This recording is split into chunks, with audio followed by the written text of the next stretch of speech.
आपने अभी जो ये कानूनी विश्लेषण हमारा देखा है उससे आप सर्वे रिपोर्ट का सार भी समझ सकते हैं और समझ सकते हैं कि कानूनी तौर पर वो कितना टिक सकता है। लेकिन जब इसे कानून की कसौटी पर कसा जाएगा तो क्या संभावनाएं वहां से निकलकर आती है, ये भी हम आपको जरा विस्तार से आगे समझाते हैं। पहली कसौटी यही होगी कि क्या the places of worship act 1991 के आईने में ज्ञानवापी मस्जिद का सर्वे कानूनी है या गैर कानूनी है। दूसरी कसौटी यह होगी कि क्या प्लेसेस ऑफ वर्शिप एक्ट 1991 से ज्ञानवापी विवाद को छूट मिलती है या फिर नहीं मिलती है। अब इन दोनों सवालों के जवाब सुप्रीम कोर्ट को देने हैं, जिसके लिए मुस्लिम पर्सनल लॉ बोर्ड ने कमर कस ली है। मुस्लिम पर्सनल लॉ बोर्ड ने तय किया है कि वो ज्ञानवापी की तरह सभी विवादित मस्जिदों के मामले में हस्तक्षेप करेगा और जरूरत पड़ने पर पक्ष को हर तरह की कानूनी मदद दी जाएगी। आज तक ने मुस्लिम पर्सनल लॉ बोर्ड के executive board member Kamal Farooqui से बात की है।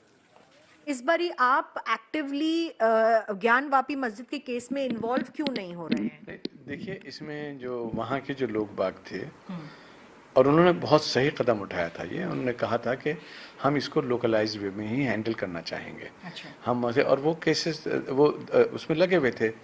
हम भी ना तो बाबरी मस्जिद के केस में और ना इस केस के अंदर हम इसको एक नेशनल इशू नहीं बनाना चाहते थे। बाबरी मस्जिद के केस में भी हमने बहुत ट्राई करी, लेकिन हमारा कोई पॉलिटिकल एजेंडा नहीं था।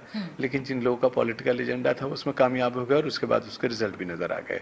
तो वो बराबर हमको मना करते रहे और हमने उनकी इस बात को रेस्पेक्ट किया कि भाई हम नहीं बोलेंगे इसके अंदर, आप हमें बता दीजिए। लेकिन अब हमको ऐसा लगा कि जब खास तरीके से अब ये 91 का एक्ट का जिसका आपने जिक्र किया उसके ऊपर भी अब क्वेश्चन मार्क लग रहे हैं। लेकिन जब तक क्वेश्चन मार्क नहीं लग रहे हैं उस वक्त तक तो ये कॉन्स्टिट्यूशन की बुक्स में है ना, पार्लियामेंट का पास किया हुआ है।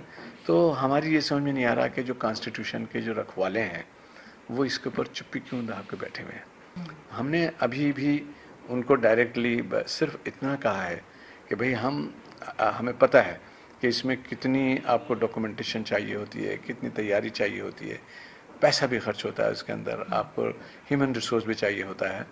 तो हम अवेलेबल हैं आपको, जब आपको ज़रूरत हो तो हमको बताइएगा, तो हम अपनी सी पूरी कोशिश करेंगे। तो ये हमने उनको ऑफ़र किया है और हमने आम जनता से दरख्वास्त करी है कि आप इसमें सब्र का दामन हाथ से न छोड़ें और फेथ रखें जो मुल्क के कॉन्स्टिट्यूशन के ऊपर और जो उसकी जो अथॉरिटीज़ हैं उनके ऊपर, और कोई काम ऐसा ना करें जो आपको करने का मौका मिलेगा, कोई आपको पर हमला करने का मौका मिलेगा। प्रोवोकेशन तो बहुत हो रहा है चारों तरफ से। क्या आपको शक है कि जैसे वजू खाने में कहा गया कि शिवलिंग मिला है तो उसको सील कर दिया गया और मुस्लिम पक्ष ने अपनी इस पर जो प्रतिक्रिया है वो दर्ज कराई, क्या आपको लग रहा है कि उनकी कम सुनी जा रही है? क्योंकि जगह जगह में हिंदू पक्ष बार बार यही कह रहा है कि नहीं, वहां पर ऐसी कुछ एविडेंसेस हैं। क्या आपको लगता है ऐसा? आपको लगता है कि ये चीज़ ठीक है? क्योंकि ये जो कुछ भी शिवलिंग का मामला जो आया, तो ना तो एएसआई ने बात कही थी ना कोर्ट के सामने बात आई थी। ये तो वहां से एक साहब बाहर उठकर गए और उन्होंने कहा एक चीज मिली है, ये शिवलिंग है। और उसके बाद उसका प्रेशर ये हुआ कि वो जज साहब ने उसको उसमें जो वहां थे उसके ऊपर लिखा उसका। तो अब हम इसके ऊपर क्या कह सकते हैं?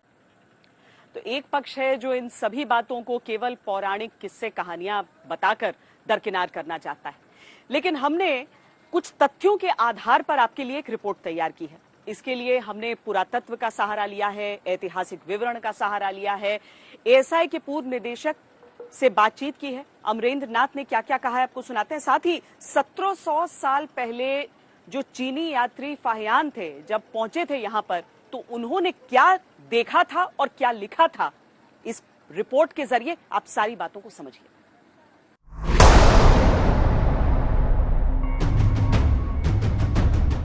ये ज्ञानवापी परिसर के अंदर की दीवार है। इसकी कलाकृतियों को छोड़ दें, लेकिन इसकी आकृति पर गौर करें। क्या यह शिवलिंग जैसी आकृति है? ऐसी तमाम आकृतियां ज्ञानवापी के चारों तहखानों से लेकर गुंबद और स्तंभों तक में मौजूद हैं।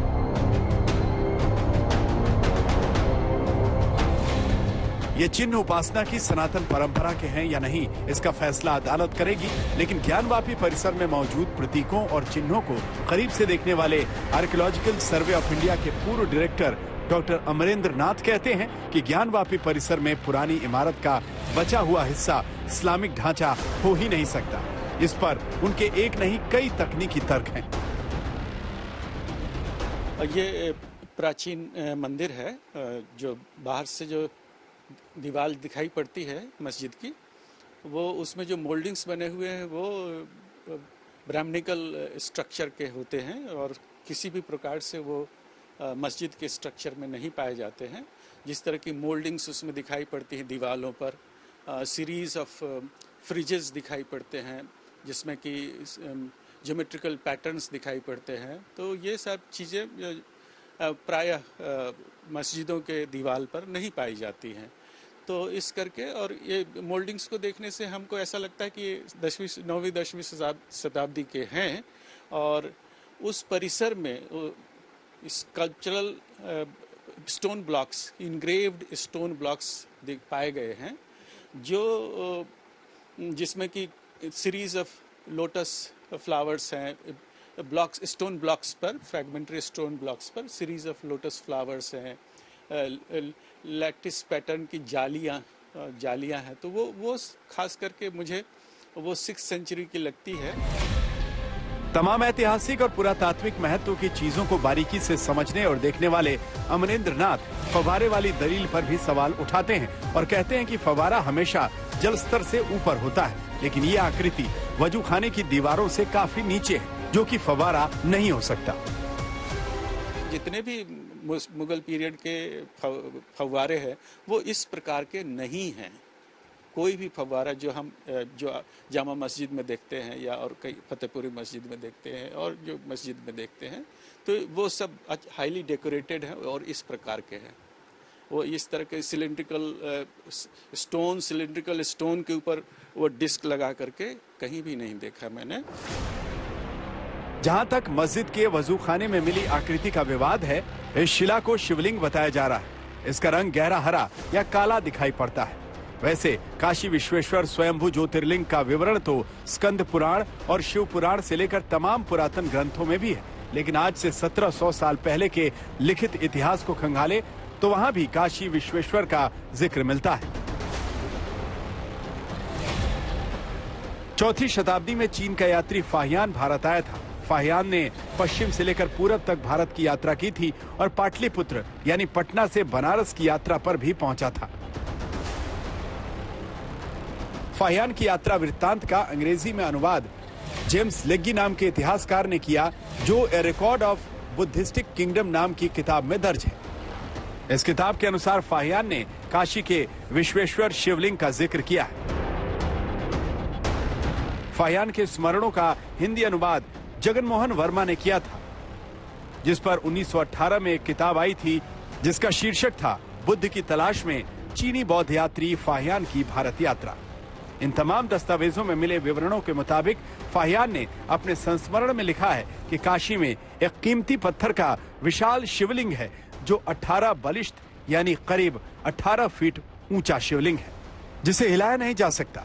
बीएचयू के इतिहासकारों और जानकारों का भी मानना है आदि विश्वेश्वर शिवलिंग का जिक्र विदेशी यात्रियों के संस्मरणों में भी है, लेकिन काशी विश्वेश्वर का वह ऐतिहासिक शिवलिंग जिसे कभी हिलाया नहीं जा सका या हटाया नहीं जा सका, वो आज की तारीख में कहाँ है, ये बड़ा रहस्य है। उम्मीद है कि ज्ञानवापी मसले पर अदालत में जो विवाद चल रहा है उससे ऐतिहासिक शिवलिंग की स्थिति की पड़ताल की जा सकेगी। दिल्ली से तेजश्री पुरंदरे के साथ आज तक ब्यूरो।